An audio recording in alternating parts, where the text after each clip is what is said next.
Segundo livro das Crônicas, capítulo 21. Josafá morreu e foi sepultado nos túmulos dos reis, na cidade de Davi, e o seu filho Jeorão ficou no lugar dele como rei. O reinado de Jeorão de Judá. Jeorão, filho do rei Josafá de Judá, tinha 6 irmãos que se chamavam Azarias, Jeiel, Zacarias, Azarias, Micael e Cefatias.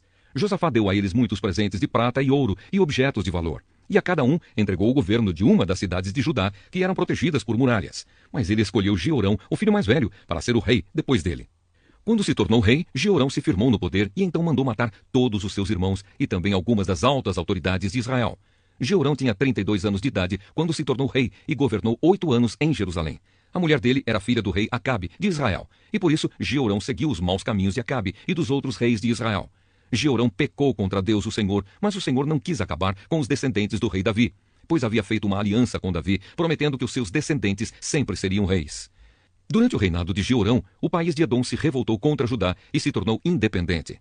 Por isso, Jeorão e os seus oficiais com seus carros de guerra invadiram Edom e ali foram cercados pelos edomitas. Jeorão e os seus comandantes dos carros de guerra atacaram os edomitas durante a noite e escaparam. Desse tempo até hoje, Edom ficou independente de Judá. Nessa mesma época, a cidade de Libna também se revoltou porque Jeorão tinha abandonado o Senhor, o Deus dos seus antepassados. Ele construiu lugares pagãos de adoração nas montanhas de Judá, levou os moradores de Jerusalém a adorarem ídolos e fez o povo de Judá abandonar a Deus. Aí o profeta Elias escreveu a Jeorão uma carta, na qual dizia o seguinte: É isto que diz o Senhor, o Deus do seu antepassado Davi. Você não seguiu o bom exemplo do seu pai, o rei Josafá, nem do seu avô, o rei Asa, mas seguiu o mau exemplo dos reis de Israel. Você levou o povo de Judá e os moradores de Jerusalém a adorarem ídolos, como fazem os reis de Israel. E também matou os seus próprios irmãos, que eram melhores do que você. Por isso, o Senhor Deus vai fazer cair um castigo terrível sobre o povo de Judá e sobre os filhos e as mulheres que você tem, e vai destruir tudo o que é seu. E você mesmo vai ter uma doença intestinal muito séria, que irá piorando cada vez mais até que os seus intestinos saiam do corpo. O Senhor Deus fez com que os filisteus e os árabes, que eram vizinhos dos etíopes que moravam no litoral, ficassem furiosos com Jeorão. Eles invadiram o país de Judá, derrotaram Jeorão e levaram embora todos os bens do palácio e também os filhos e as mulheres de Jeorão. Deixaram somente Acasias, o seu filho mais moço. Depois de tudo isso, o Senhor castigou Jeorão com uma doença intestinal incurável. Ele foi piorando cada vez mais, até que depois de 2 anos, os intestinos saíram do corpo dele e Jeorão morreu, sofrendo dores terríveis. O povo não acendeu uma fogueira em honra dele, como havia feito com os seus antepassados. Jeorão tinha 32 anos de idade quando se tornou rei de Judá. Ele governou em Jerusalém 8 anos. Quando morreu, ninguém sentiu falta dele. Ele foi sepultado na cidade de Davi, mas não nos túmulos dos reis. Apocalipse capítulo 9. Depois o 5º anjo tocou a sua trombeta e eu vi uma estrela que tinha caído do céu na terra, e ela recebeu a chave do abismo. A estrela abriu o poço do abismo e dele saiu fumaça, como se fosse de uma grande fornalha. E o sol e o ar escureceram com a fumaça que saía do abismo. De dentro da fumaça saíram gafanhotos, que desceram sobre a terra e receberam o mesmo poder que os escorpiões têm. Foi dito aos gafanhotos que não fizessem estragos nas ervas, nem nas árvores, nem em qualquer outra planta. Somente podiam ferir as pessoas que não tivessem a marca do sinete de Deus na testa. Os gafanhotos não tiveram permissão para matar essas pessoas. Eles podiam apenas torturá-las durante 5 meses. A dor que causavam nessa tortura era como a dor da picada de um escorpião. Naqueles 5 meses, as pessoas procurarão a morte, mas não a encontrarão. Vão querer morrer, mas a morte fugirá delas. Os gafanhotos pareciam cavalos prontos para a batalha. Na cabeça tinham uma coisa parecida com uma coroa de ouro, e a cara deles era como o rosto de um ser humano. Os seus cabelos eram como cabelos de mulher, e os dentes eram como dentes de leão. As suas couraças eram parecidas com couraças de ferro, e o barulho das suas asas era como o barulho de carros puxados por muitos cavalos quando correm para a batalha. Os gafanhotos tinham rabos e ferrões como os de escorpiões, e era como os rabos que tinham o poder de ferir as pessoas por 5 meses. Eles tinham um rei que os governava, que era o anjo que toma conta do abismo. O seu nome em hebraico é Abaddon, e em grego é Apolião, isso quer dizer o destruidor. O primeiro ai já passou. Depois disso, 2 outros ais devem vir ainda. Então o 6º anjo tocou a sua trombeta, e eu ouvi uma voz que vinha dos 4 cantos do altar de ouro que está diante de Deus. E ao 6º anjo, que tinha nas mãos a trombeta, a voz disse: Solte os 4 anjos que estão amarrados perto do grande rio Eufrates. Os 4 anjos foram soltos. Eles estavam preparados para essa hora, dia, mês e ano, a fim de matar a terça parte da humanidade. E me foi dito que os soldados a cavalo eram 200 milhões. Na minha visão vi os cavalos e os seus cavaleiros.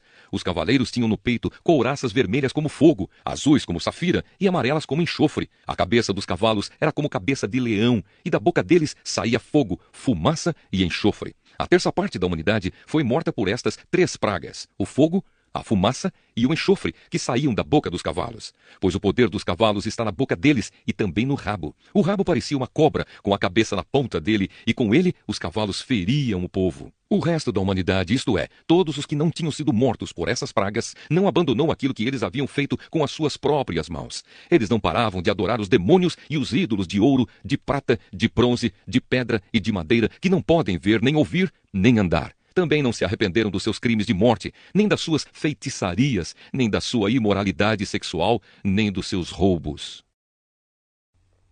Zacarias, capítulo 5. A sexta visão, o rolo voador. Tive ainda outra visão. Vi um livro em forma de rolo que estava voando, e o anjo me perguntou: "O que é que você está vendo?" Eu respondi: "Estou vendo um rolo voando. Ele tem 9 metros de comprimento por 4,5 de largura." O anjo explicou: "Neste rolo está escrita a maldição que vai se espalhar pelo país inteiro. De um lado do rolo está escrito que serão expulsos do país todos os que roubam. Do outro lado está escrito que serão expulsos todos os que fazem juramentos falsos pelo nome de Deus. O Senhor Todo-Poderoso promete que ele mandará essa maldição e ela entrará nas casas dos ladrões e dos que juram falso pelo nome dele. Ela ficará naquelas casas até que estejam completamente destruídas, e não sobrarão nem vigas nem pedras." A sétima visão, a mulher dentro da cesta.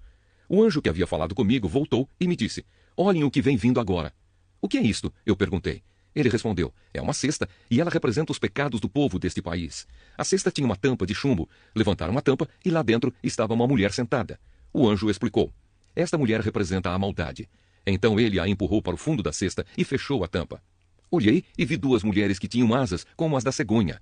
As mulheres voavam, levadas pelo vento. Elas chegaram, pegaram a cesta e saíram voando. Perguntei ao anjo: "Para onde elas estão levando a cesta?" Ele respondeu: "Para a Babilônia. Lá elas vão construir um templo onde vão colocar a cesta numa base." O Evangelho de João, capítulo 8. Jesus perdoa uma mulher apanhada em adultério. Depois todos foram para casa, mas Jesus foi para o Monte das Oliveiras. De madrugada ele voltou ao pátio do templo e o povo se reuniu em volta dele. Jesus estava sentado, ensinando a todos. Aí alguns mestres da lei e fariseus levaram a Jesus uma mulher que tinha sido apanhada em adultério e a obrigaram a ficar de pé no meio de todos. Eles disseram: "Mestre, esta mulher foi apanhada no ato de adultério. De acordo com a lei que Moisés nos deu, as mulheres adúlteras devem ser mortas a pedradas. Mas o Senhor, o que é que diz sobre isso?" Eles fizeram essa pergunta para conseguir uma prova contra Jesus, pois queriam acusá-lo. Mas ele se abaixou e começou a escrever no chão com o dedo.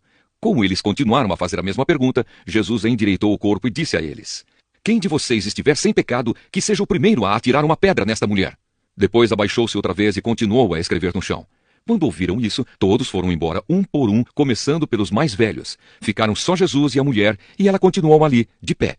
Então Jesus endireitou o corpo e disse: "Mulher, onde estão eles? Não ficou ninguém para condenar você?"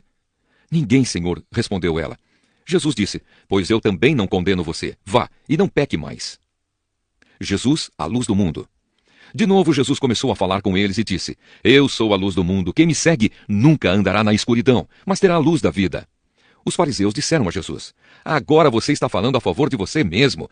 Por isso, o que você diz não tem valor." Jesus respondeu: "Embora eu esteja falando a favor de mim mesmo, o que digo tem valor porque é a verdade. Pois eu sei de onde vim e para onde vou, mas vocês não sabem de onde vim nem para onde vou. Vocês julgam de modo puramente humano, mas eu não julgo ninguém. E se eu julgar, o meu julgamento é verdadeiro, porque não julgo sozinho, pois o Pai que me enviou está comigo. Na lei de vocês está escrito que, quando 2 testemunhas concordam, o que dizem é verdade. Eu dou testemunho a respeito de mim mesmo, e o Pai que me enviou também dá testemunho a meu respeito." "Onde está o seu pai?" perguntaram.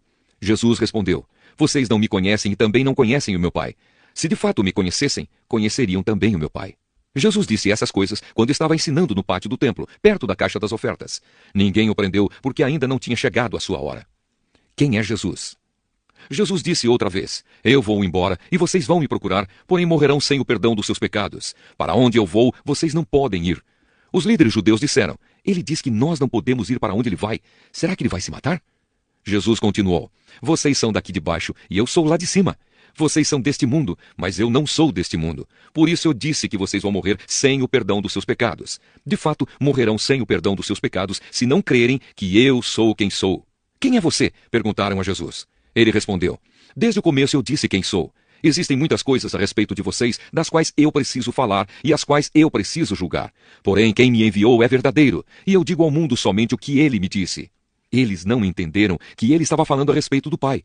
Por isso Jesus disse: quando vocês levantarem o Filho do Homem, saberão que eu sou quem sou. E saberão também que não faço nada por minha conta, mas falo somente o que o meu Pai me ensinou. Quem me enviou está comigo e não me deixou sozinho, pois faço sempre o que lhe agrada. Quando Jesus disse isso, muitos creram nele. Os escravos e os livres. Então Jesus disse para os que creram nele: se vocês continuarem a obedecer aos meus ensinamentos, serão de fato meus discípulos, e conhecerão a verdade, e a verdade os libertará. Eles responderam: nós somos descendentes de Abraão e nunca fomos escravos de ninguém. Como é que você diz que ficaremos livres? Jesus disse a eles: eu afirmo a vocês que isto é verdade. Quem peca é escravo do pecado. O escravo não fica sempre com a família, mas o filho sempre faz parte da família. Se o filho os libertar, vocês serão, de fato, livres. Eu sei que vocês são descendentes de Abraão, porém estão tentando me matar porque não aceitam os meus ensinamentos. Eu falo das coisas que o meu pai me mostrou, mas vocês fazem o que aprenderam com o pai de vocês. O nosso pai é Abraão, responderam eles. Então Jesus disse: se vocês fossem de fato filhos de Abraão, fariam o que ele fez. Mas eu lhes tenho dito a verdade que ouvi de Deus, e assim mesmo vocês estão tentando me matar. Abraão nunca fez uma coisa assim. Vocês estão fazendo o que o pai de vocês fez. Eles responderam: nós não somos filhos ilegítimos, nós temos um pai que é Deus. Jesus disse a eles: se Deus fosse de fato o pai de vocês, então vocês me amariam, pois eu vim de Deus e agora estou aqui. Eu não vim por minha própria conta, mas foi Deus que me enviou. Por que é que vocês não entendem o que eu digo? É porque não querem ouvir a minha mensagem. Vocês são filhos do diabo e querem fazer o que o pai de vocês quer. Desde a criação do mundo ele foi assassino e nunca esteve do lado da verdade, porque nele não existe verdade. Quando o diabo mente, está apenas fazendo o que é o seu costume, pois é mentiroso e é o pai de todas as mentiras. Mas porque eu digo a verdade, vocês não creem em mim. Qual de vocês pode provar que eu tenho algum pecado? Se digo a verdade, por que não creem em mim? A pessoa que é de Deus escuta as palavras de Deus. Vocês não escutam as palavras de Deus porque vocês não são dele. Jesus e Abraão. Eles disseram a Jesus: por acaso não temos razão quando dizemos que você é samaritano e está dominado por um demônio? Jesus respondeu: eu não estou dominado por nenhum demônio. Respeito o meu Pai, mas vocês me desrespeitam. Não procuro conseguir elogios para mim mesmo, mas existe alguém que procura consegui-los para mim, e ele é o juiz. Eu afirmo a vocês que isso é verdade. Quem obedecer aos meus ensinamentos não morrerá nunca.